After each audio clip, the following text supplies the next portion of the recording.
guys, welcome back. Here is a compiler on the chapter NCLT and NCLAT. Come, let's get started. I found only two questions from this chapter. Two very simple questions will be done within a period of 15-20 minutes. Come, let's get started. This is the question from August 2018 MTP mock test paper. Let's read the question. A petitioner presented an application before the tribunal in July 2017. An order was passed and made available to parties in September 2017. Aggrieved party filed an appeal before the NCLAT in November 2017. The appeal was pending before the NCLAT for 6 months. Examine, in light of the provisions of Companies Act 2013, the following issues. Whether the filing of an appeal before the NCLAT is in order. Second one, time period latest by which the NCLAT should dispose of the said appeal. In the previous video, we have learned that any order against which an appeal has to be launched by an aggrieved party in NCLAT has to be preferred within 45 days from the date of communication of order to the person. Likewise, NCLAT should also dispose the appeal presented before it within a period of 3 months from the date of presentation before it. If there is any delay, then NCLAT should record in writing the reasons for delay. So this is, I think you might have got the answer by now. Let's read the answer. According to section 241, any person aggrieved by an order may prefer an appeal to the appellate tribunal within a period of 45 days from the date on which a copy of order of the tribunal is made available to the person. However, extension of a further 45 days may be granted as per proviso to section 421 subsection 3. It means original period of 45 days plus a condonation of delay of 45 days has to be granted. And the second one, whereas section 422 states that every application presented before the tribunal or every appeal filed before the appellate tribunal shall be dealt with and disposed of by it as expeditiously as possible, as the case may be, for the disposal of such application or petition within 3 months from the date of its presentation before the tribunal or filing the appeal before the appellate tribunal. Where any application is not disposed of within the period specified, the tribunal, or as the case may be, the appellate tribunal shall record the reasons for not disposing the application within the period so specified. So, accordingly, the answer to the questions asked is filing of an appeal before NCLAT is in order as per section 421.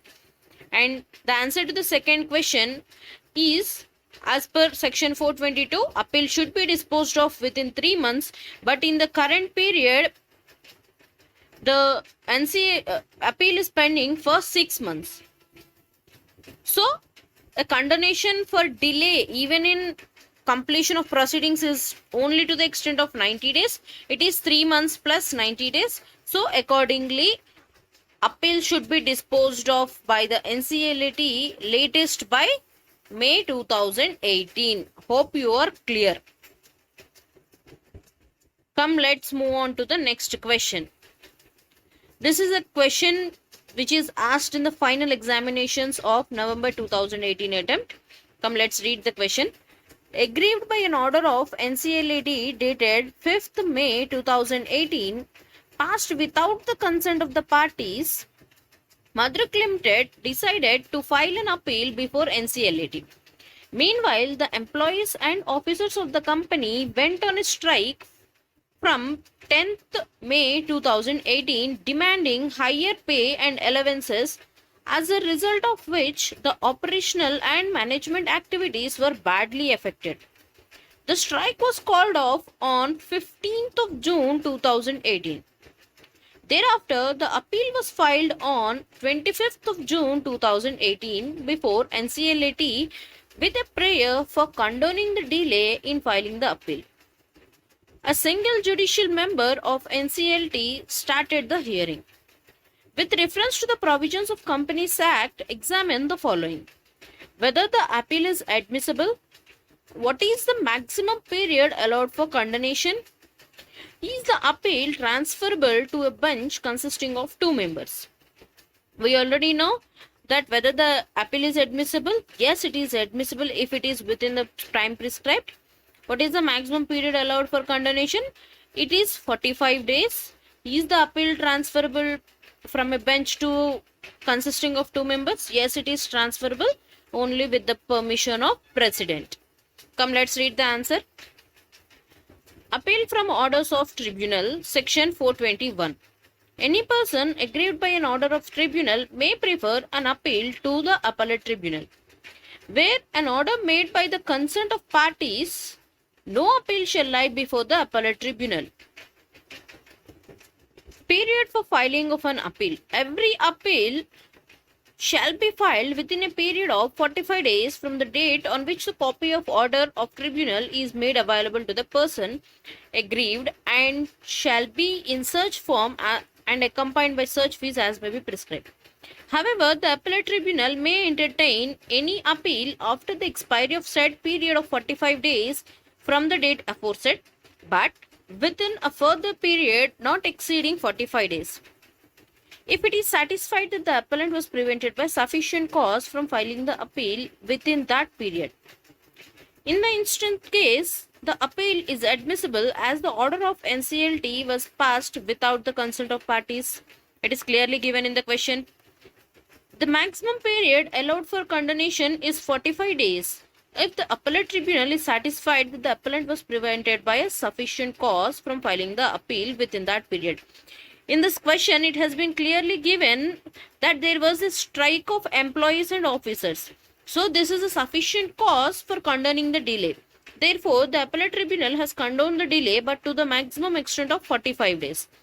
Therefore, in the instant case, the appeal filed on 25th of June 2018 before NCLT is tenable. It means it is valid. As per the provisions of section 419, if at any stage of a hearing of any such case or a matter, it appears to the member that the case or a matter is of such nature that it ought to be heard by a bench consisting of 2 members, the matter may be transferred by the president, referred to him for transfer to such bench as the president may deem fit. So it is saying, if the president feels that it is deemed to be fit if we transfer the case to a 2-member bench, then he can transfer the case to a 2-member bench. Hope you are clear with these 2 questions. We will continue with another chapter in the next video. To like this video, please like, share and subscribe to the GK with Sisters. Thank you.